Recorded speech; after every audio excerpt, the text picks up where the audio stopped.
बिस्मिल्लाहिर्रहमानिर्रहीम। अस्सलाम वालेकुम नाजरीन ओ सामीन, आज मैं आपको शब बारात के बारे में बताऊंगी कि शब बारात वो मुकद्दस रात है जिसका जिक्र अल्लाह ताला ने कुरान मजीद में लैलतुल मुबारका यानी बरकतों वाली रात से जिक्र किया है। और ये लैलतुल मुबारका शबान मुबारक जैसे महीने में है, जिसके बारे में हुजूर करीम सल्लल्लाहु अलैहि वसल्लम ने इरशाद फरमाया कि शबान मेरा महीना है और रमजान अल्लाह ताला का महीना है। इस रात में खुदा पाक दिन डूबने के पास से अपनी बेपनाह रहमतें दुनिया वालों पर नाजिल करता है और बेशुमार लोगों को अपने फजल खास से बख्श देता है। इस रात को मुसलमान तौबा करके अल्लाह ताला की बारगाह में अपने गुनाहों की माफी तलब करते हैं और अल्लाह ताला की बारगाह में अपने गुनाहों को छोड़ने का अहद करते हैं, तो अल्लाह ताला अपने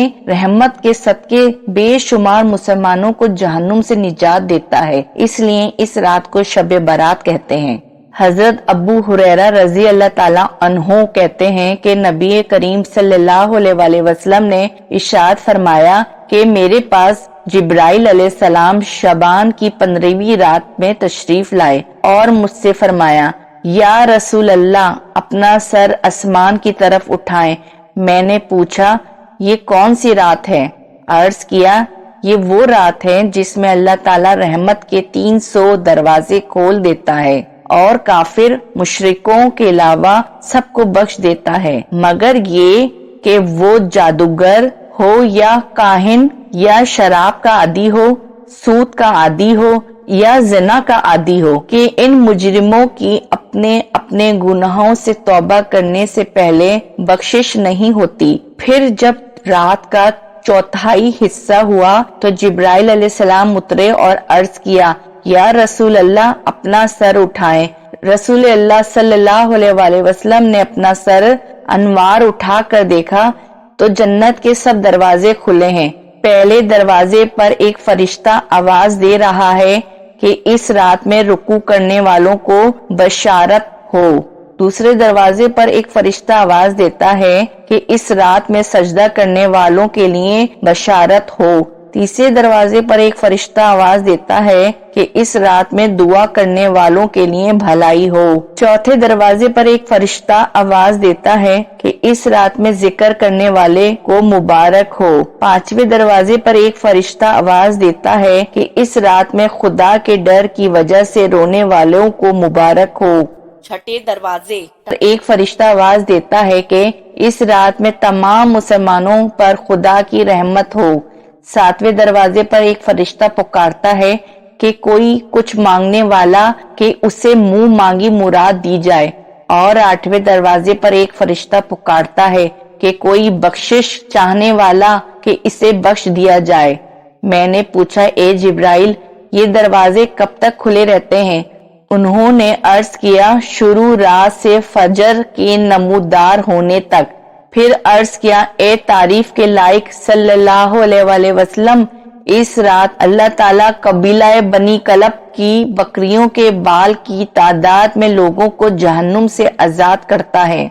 हजरत काब रजी अल्लाह ताला अन्हु बयान करते हैं, शबान की 15वीं रात में अल्लाह ताला जिब्राइल अलैहिस्सलाम को जन्नत में भेज कर हुक्म फरमाता है कि पूरी जन्नत सजा दी जाए, क्योंकि आज की रात आसमान के सितारों, दुनिया की रात दिन, दरख्त के पत्तों, पहाड़ों के वजन और रेत के जर्रों की तादाद के बराबर अपने बंदों को बख्श दूंगा।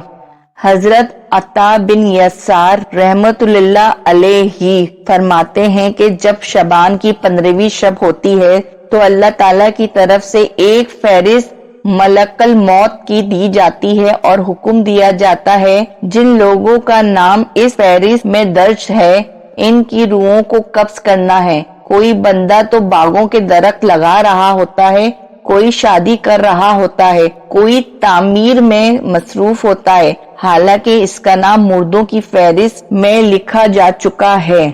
हजूर करीम सल्लल्लाहु अलैहि वसल्लम फरमाते हैं, शबान की 15वीं शब को कयाम करो और दिन को रोजा रखो।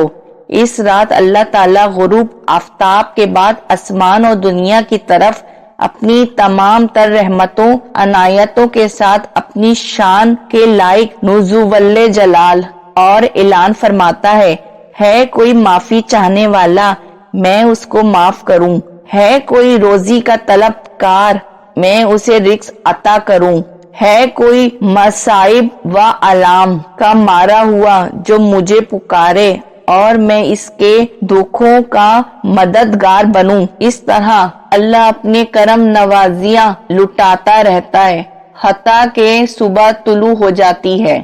حضرت ابو ہریرہ رضی اللہ تعالیٰ عنہ سے روایت ہے کہ اللہ تعالیٰ کے رسول اللہ صلی اللہ علیہ وآلہ وسلم نے فرمایا، ایک شبان سے دوسرے شبان تک مدت حیات کا خاتمہ ہونا لکھ دیا جاتا ہے، یہاں تک کہ آدمی شادی کرتا ہے، اس کے یہاں بچہ پیدا ہوتا ہے، حالانکہ اس کا نام مرنے والوں میں لکھا جا چکا ہوتا ہے۔ حضرت ابو امام باہلی رضی اللہ تعالیٰ عنہ سے روایت ہے، رسول اللہ صلی اللہ علیہ وآلہ وسلم فرمایا کرتے تھے کہ جب شعبان آ جائے تو اپنے جسموں کو پاک کر لو، اس ماہ میں اپنی نیکیاں اچھی رکھو اور انہیں حسین بناؤ۔ حضرت عائشہ رضی اللہ تعالیٰ عنہا کا بیان ہے کہ ایک روز ایک رات میں نے حضور اللہ صلی اللہ علیہ وآلہ وسلم کو اپنے پاس نہ پایا تو میں آپ کی تلاش میں نکلی۔ میں نے دیکھا کہ حضور کریم صلی اللہ علیہ وآلہ وسلم جنت البقیع میں تشریف فرما ہیں اور آپ صلی اللہ علیہ وآلہ وسلم نے فرمایا، کیا تمہیں یہ خوف ہے کہ اللہ تعالیٰ اور اس کا رسول تمہارے ساتھ زیادتی کریں گے؟ حضرت عائشہ رضی اللہ تعالیٰ عنہا نے عرض کیا، یا رسول اللہ صلی اللہ علیہ وآلہ وسلم، مجھے یہ خیال ہوا کہ شاید آپ کسی دوسری اہلیہ کے پاس تشریف لے گئے ہیں۔ تو حضور کریم صلی اللہ علیہ وآلہ وسلم نے ارشاد فرمایا، بے شک اللہ تعالیٰ شعبان کی 15ویں شب آسمان اور دنیا پر اپنی شان کے مطابق جلوہ گر ہوتا ہے اور قبیلہ بنی کلب بکریوں کے بال سے بھی زیادہ بندوں کو بخش دیتا ہے۔ ہمیں چاہیے کہ اس رات کو سب سے زیادہ عبادت کریں اور اللہ تعالیٰ سے رزق اور حلال کی دعا کریں اور معافی مانگیں، اللہ تعالیٰ ہم سب کو معاف فرمائے۔ حضرت عثمان بن ابی العاص سے روایت ہے کہ رسول اللہ نے ارشاد فرمایا، 15ویں شب میں اللہ تعالیٰ کی طرف سے آواز لگائی جاتی ہے کہ کوئی معافرت مانگنے والا کہ میں اسے کے گناہوں کو معاف کروں، ہے کوئی سوال کرنے والا میں عطا کروں، ہر سوال کرنے والے کو میں عطا کرتا ہوں سوائے مشرک اور زنا کرنے والے کو۔ یہ مبارک رات جہنم کی آگ سے چھٹکارا پانے کی رات ہے، مگر آج کل کے مسلمانوں کو نہ جانے کیا ہو گیا ہے کہ جہنم کی آگ سے چھٹکارا حاصل کرنے کے بجائے وہ آتش بازی کا سامان خریدتے ہیں اور اس طرح خوب آتش بازی چلا کر اس مقدس رات کا تقدس پامال کرتے ہیں۔ شب برات قریب ہے، اس رات تمام بندوں کے اعمال اللہ تعالیٰ کے بارگاہ میں پیش ہوتے ہیں۔ اے میرے رب، ہم سب کے گناہوں کو معاف فرما۔ اے اللہ، ہم اپنے گناہوں سے شرمندہ ہیں، ہم سچے دل سے توبہ کرتے ہیں، ہماری خطاؤں کو معاف فرما۔ اے اللہ، موت کی سختی سے بچانا، قیامت کی گرمی اور جہنم کی آگ سے محفوظ فرما، آمین۔ اگر آپ کو میری ویڈیو پسند آئی ہو تو میری ویڈیو کو لائک اور کمنٹ باکس میں کمنٹ کرنا نہیں بھولیے گا، اور اس طرح کے واقعات سننے کے لیے میرا چینل اسلامک علمی تھروت ضرور سبسکرائب کر لیجئے۔ شکریہ۔